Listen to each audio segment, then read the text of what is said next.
Hey guys, what's up? My name is Gabe and this is Games with Gabe. This is the next episode in the Coding a 2D Game Engine in Java series. In the last episode, what we did was we covered how to debug draw shapes. And so now we can sort of debug draw all sorts of visuals that we may need, circles, boxes, lines, which is the majority of cases. In this episode, what we're going to do is we're going to start talking about frame buffers.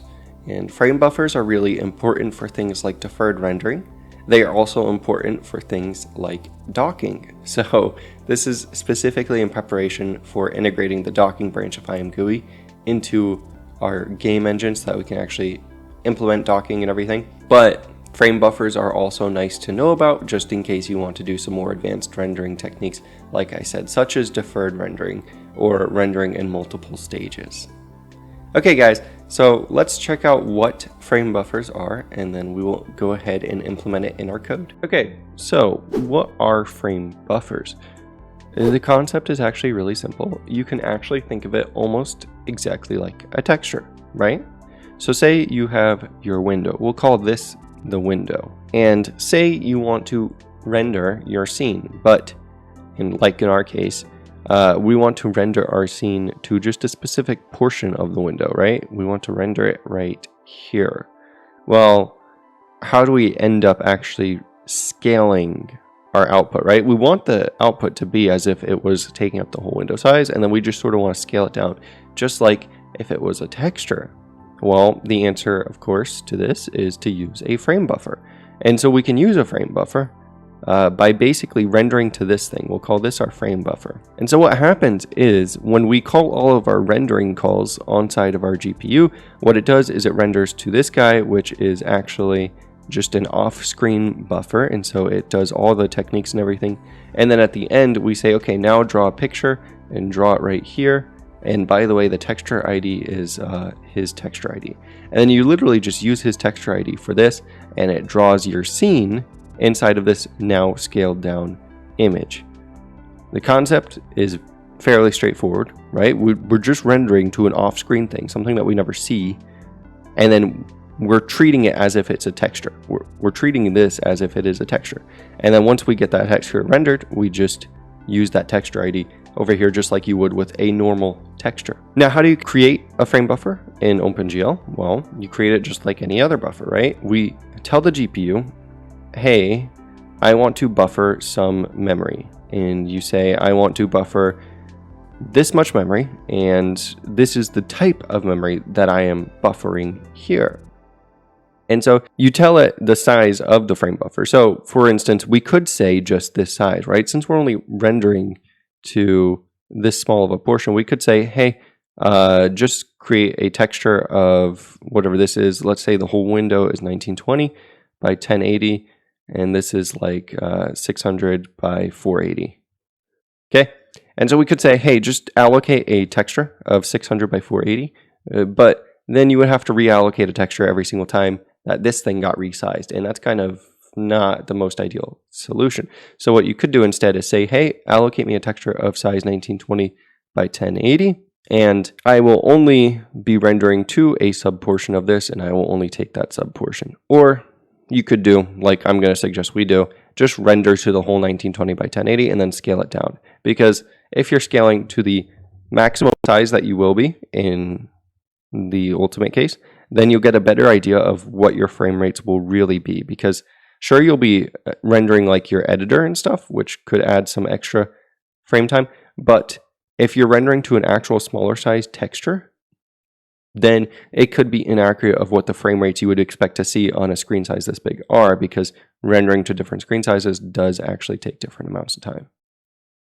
Okay, but how does the GPU know how much size to allocate, right? We say we want 1920 by 1080. Okay, so let's just allocate 1920 by 1080 pixels. Okay, and then this is where our first question is, what the heck is a pixel? How much data does the GPU actually need to memory? Is a pixel just one integer? Is it 2? Is it 3? Is it a floating point number?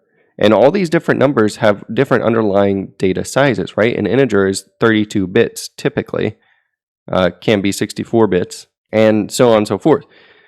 So what we have to do is say, hey, by the way, this buffer is specifically a 24-bit information for our color, and we'll save 8 bits for something called a stencil.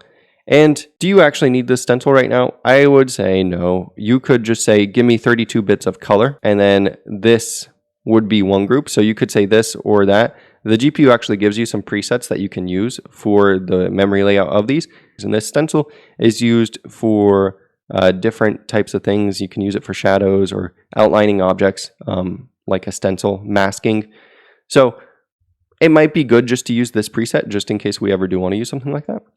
But we tell the GPU, hey, 24 bits for color, 8 bits for stencil. Now it knows how much size to actually allocate for our GPU.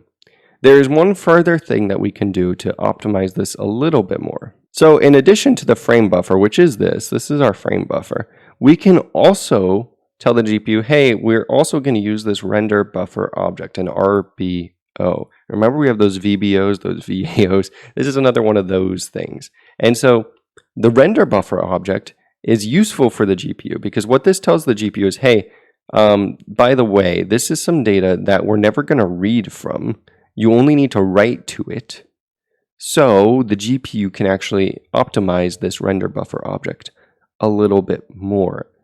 And that makes rendering a little bit faster. Because if the GPU knows we're never going to be sampling from this render buffer object, we're just going to be asking for all the data at once at the end when we're texturing, then it knows it doesn't have to do weird things like store the color in PNG format or something. Not necessarily PNG format, but it stores it in a friendly format that it can get back to us. Instead, it can store it in a compressed format that is specific to your GPU, or it's OpenGL's underlying format for their pixels.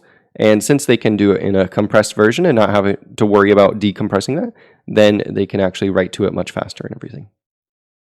So we will be creating this frame buffer, which is going to be very similar to how we did VAOs and VBOs. And then we will be attaching a render buffer object, which will help us when it comes to speed. This will speed it up just a little bit. Okay, so with that in mind, let's actually try and create a frame buffer and then render things to a frame buffer and see what happens. Very quickly, before we begin and before I forget, I do want to mention that there was an issue with this. Remember, sometimes when we would run this and you would save the file, you wouldn't actually save all of your scene. Like there would be random objects that were disappearing, quote unquote, but they weren't actually disappearing. What was happening was it just wasn't being displayed properly. So you would run it and then all of a sudden one of these objects wouldn't really show up. And so I fixed that, and the way I fixed it was by just changing a few different lines. So the problem is with the way that we're saving textures right now, which we have a to-do right now to save them differently. And this is exactly why, because you get bugs like this. But basically, the first change I made was inside of the renderbatch.java. I changed this line to if textures.i equals to this. So if we go into there real quick, render batch, and we go down to this line where we were checking, well, not that line, this line, where we were checking to see if we already have the texture. If you do equals on two objects, what you're doing is a comparison of addresses. So it would compare like the address of the actual object, which would be something else. But basically, if you have two different objects, it's going to return false. So this is better because now we can use our own method, which brings me to the next change I made, where I added this public string get file path to our texture. This is inside texture. And then I added this override boolean equals method. So if we go into there real quick, I'll let you take a look at that. So if I go to texture, I just added a get file path method. So just a getter for the file path. Then I added this @override public boolean equals object O, and all this is Java's standard way of overriding the equals method for two objects, so we can basically define how the equals function works. So we just say if O, the other object, is null, return false. If the other object is not an instance of a texture, return false. Otherwise, we cast it to a texture, and then we check and see if they have the same width and height. We check and see if they have the same ID, and then we check and see if the file path is the same, and we just return whether all those are true. So it's just a bunch of ands, you'll notice, and I'll move that down as well so you can see it in full. But yeah, so add this function, add those couple changes I talked about, and you should be good. No more disappearing objects. Okay, now on to a frame buffer. So let's get started by creating an actual frame buffer class inside of our render. Go up here, and say Framebuffer. And this is going to be our Framebuffer class. When we create a Framebuffer, let's take in a couple things. So we'll say public Framebuffer, and we will take in a width and a height. How big do you want this to be? And like I said, ideally you would want to make this your screen size. So whatever your maximum monitor size is, that is what we will have our Framebuffers to be. And up here, I'm going to say int FBO ID equals 0 initially, and this is private. So this will be our ID for our FBO, our Framebuffer object. Now let's just generate it. So like I said before, this is very similar to how we do the VBOs and the VAOs. It's literally the same exact concept. So we'll say FBO ID equals GL gen Framebuffers, which will generate the Framebuffer object for us. It doesn't have any space yet, and make sure Framebuffers does not have a capital B. So this will just give us like an object ID that we can use, and then we'll say GL bind Framebuffer, and we will say GL Framebuffer and FBO ID. And we'll hit Alt-4 to import all this stuff, and once again, Alt-4. Next, we're going to create the texture that we're actually going to render the data to. So create the texture to render the data to, and attach it to our Framebuffer. So we do this just the same way that we would any other texture, but we're going to simplify things a little bit more. So what we're going to do is we're going to say up here, private texture, and that's null initially. Then we'll say this dot texture equals new texture, and I'm going to pass it the width and the height. And we're going to create a new constructor for our textures so that they can just take in a width and a height, and that is all they need to take in. So let's go to texture, and we will do something very similar to this init with the file path. Instead, we'll say public void or texture, and this is going to take a width and a height. Since we're doing this, we should probably create a default constructor, which just does nothing. So we'll do the default constructor and say text ID like equals -1, width equals -1, height equals -1. Just in case anyone uses a default constructor, they'll get an error because this won't work properly, and we don't want it to work properly. Okay, and then what I'm going to do is I'm actually going to copy our init method, but it's going to be a little bit different. So we'll copy all this, then we're going to get rid of all the STB stuff because we don't actually need that. We can get rid of almost all of this. I'm going to say get rid of it up to this GL text image 2D, and then we'll get rid of all of this as well. There we go. And then this should be all we need. We just need this text image 2D. We need the GL gen textures, and we're going to set file path to generated, just so that we know that this was a generated texture. And then we're basically going to go through the sort of same process, right? Except what we do here is we're going to say, instead of passing in the width and stuff that we got from STB, we're just going to pass in width, and we're going to pass in height. And then right here, where you would normally pass the data, we're going to pass in null, or 0, which is another word for null in C++. So they accept 0 instead of null. But basically what this does is it says, hey, GPU, I want a 2D texture. I want it to be RGBA. But in our case, we actually just want it to be RGB because we no longer care about the alpha. I want it to have this width. I want it to have this height. And once again, RGB. And then it's going to be an unsigned byte. And we are not giving you any data because we don't actually have any data yet. So just allocate the space. And what this will do is the GPU will then say, okay, I'm going to create some big array, and then it'll have enough space to hold all this, and it'll be stored within this texture ID, which is exactly what we want. So this works. The reason we don't do the text parameter I, so all this stuff, is because if you're generating it with the width and height, we're just assuming that it's going to be a frame buffer.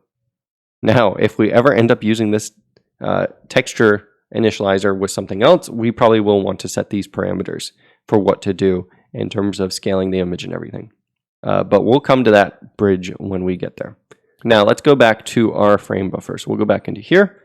Now this works, we don't get any errors, and so what we'll say is GL frame buffer texture 2D. And so what this says is, hey, we want to attach a 2D texture to our GL frame buffer is the type. And then you'll notice the next thing says attachment. And so what we're going to say is GL color attachment 0. So basically we're attaching a color field to our frame buffer. So we're saying, hey, put all the colors you get into this attachment. And notice it's 0. You can actually have 1, 2, 3 color attachments, which is useful if you want to store different sort of data. You can use this to do things like post-processing effects like blurring and shadow maps and all sorts of stuff. But we're just using it for our colors. Next thing it asks for is the texture target. This is a GL texture 2D. And then it asks us for the texture, which we just created. It's this.texture.getID. And then the level we're going to say is 0. And I'm not actually quite sure what the level is. I can't remember off the top of my head, but we can look at the documentation at some future point to find out exactly what this is. Okay, but basically what this does is it creates a frame buffer for a 2D texture and attaches it to our 0th color attachment. And it uses our texture ID for the data that it's going to store. So it's going to use our texture ID to place all this data. Okay, next we're going to create that render buffer, like I said. And this is going to store the depth info. And I was wrong. I said the render buffer stores things like the color data. What I meant was the depth data. So we're going to store all of our depth data in here. You could do depth central, but we're just going to do depth. And so we'll say int RBOID equals GL gen render buffers. So instead we're doing a render buffer instead of a frame buffer this time. Next we'll say GL bind render buffer. GL render buffer is the type we're binding, and then we will give it our RBO ID. Then we'll say GL render buffer storage is GL render buffer. What type of storage are we having? We want GL depth component, and these are not capitalized, GL depth component 32. And this is where we're basically telling it we want 32 bits for our depth component. We don't care about the stencil, we're just doing depth. And then we need the width and the height. And I'm not sure why this is not... Oh, I did the capital B here again. There we go. Now it'll recognize it. So you see then it asks for the width and the height, which we'll just pass in as our width and height that we got passed in as our parameter. Okay. Then we also need to attach this to our frame buffer. So we just created a render buffer object, but our frame buffer still doesn't actually know about it. So we need to say GL frame buffer render buffer, and we say GL frame buffer. So this is getting attached to our frame buffer. We want to attach a depth attachment, and this is of type render buffer. That's what we're using. If we look at the last one, it asks for the render buffer, which is just our RBO ID. And so what this does is it actually attaches this render buffer to our frame buffer so that our frame buffer knows about it and can use it. Then we want to check and see if this all succeeded. So we'll say if GL check frame buffer status, and we're going to say GL frame buffer is the type we're checking for, does not equal GL frame buffer complete. Then we'll say assert false error frame buffer is not complete. And what this does is it basically just checks and see if everything succeeded. If we messed something up, perhaps we gave it a bad texture, or maybe we gave it bad info, like it can't actually do 32-bit and we gave it too many attachments, anything of that sort. This will basically check and see we did everything correctly. If we didn't, it's going to give us this error, and then we can debug further to see what we did wrong. Then what we'll do is we'll say GL bind frame buffer, GL frame buffer 0. And so this is something I didn't talk about, but every time you bind to a frame buffer, every render call from this point on will go to this frame buffer. It will store the data in that frame buffer. And so if you want to start displaying it to your window again, what you do is you just bind frame buffer 0, which unbinds the current frame buffer, and then it starts putting everything back onto the window. Okay, but that's good enough for now. Let's create a couple of getters and setters. I'll actually just go up here and hit code, generate, and just do getter and setter, and then we'll just do it for both of these. And actually, instead of getting the texture, I'm just going to say int get texture ID, and then we're just going to return texture dot get ID, because that's a little bit easier, and we don't actually need to set the texture or set the FBO. Okay, So that should be all we need. We can get the FBO ID, we can get the texture ID now, and we can actually use this thing. Now let's go into our window, which is doing our rendering. It's sort of doing the main bit of rendering. So if we go up to Jade and we open up window, what we're going to do is, just so that we can see how this works, we're going to go up to the top and we're going to say private Framebuffer, and we're going to get ourselves a Framebuffer object. And so what we're going to do right here is we're just going to say this.Framebuffer equals a new Framebuffer. And I'm going to pass it 3840 by 2160, which is the size of my screen. You should pass it whatever the size of your screen is. So if you're on 1920 by 1080, pass it that, or just whatever it is. In the future, we'll change this so that it actually queries for the monitor's real size, and then we'll just use whatever our query gets. Okay, so then this creates the frame buffer, and let's actually go back into our frame buffer and create just a couple more methods. We'll say public void bind, and this will bind our frame buffer. The way we do that is just by doing this right here. So we'll just call GL bind frame buffer, blah, blah, blah. And then we'll go over here and we'll say public void unbind. And that is this call right here where we just bind 0. Okay, some helper functions to make our lives just a little bit easier. Then when we're drawing our window, what we're going to do is we're going to say for our current scene, we'll go into here and we'll say this.Framebuffer.bind. And then we'll go down here and we'll say this.Framebuffer.unbind. What is this going to do? This is going to do it so that our frame buffer is bound when we're drawing all of our scene data. Then once ImGui is rendering, what it's going to do is it's going to render ImGui to the window. So what should happen is we should just see ImGui stuff and we won't actually see our scene. So let's hit Shift F10, see if this all works. All right, and that works just as you would expect. So we see that we get all of our ImGui data, but we don't get our scene. So if I unbind this, if I don't bind, we can leave the unbind call. It's not actually going to do anything.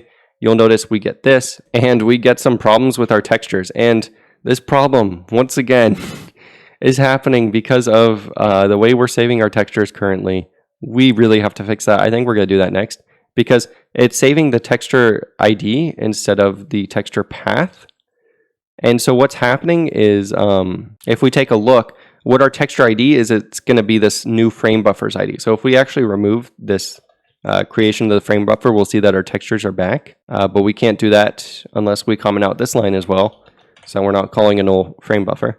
But yeah, what we'll see is that our textures are back, and the reason they were gone in the first place is because now when we create this, it creates a texture that uses the ID that we were using for our textures in there, and it just doesn't work right. Doesn't look right, but it is all working properly, and we can tell that because when we bind it, we see our stuff, and when we unbind it, we do not see it, which preferably means that it's rendering to some off-screen buffer that we can then use. So the way that you could see that this is actually working is you could create a quad and render our texture to that quad and see if you see our scene. Of course, the scene is going to look like black squares instead of actual textures because of our saving issues. But if you do see this on your quad, wherever you place your quad, then you'll know that this is working. We're going to do that in the next tutorial, and we're going to fix the texture saving issue, and then we're going to do the frame buffer thing. But yeah, this has been Framebuffers. I hope you guys enjoyed it. If you did, please hit like and subscribe, and stay tuned for the next episode when we start talking a little bit more about how we can use this frame buffer for more stuff than just rendering to it, and how we can fix this texture problem where we're not actually saving the correct data. All right, guys, thanks for watching, and I'll see you next time.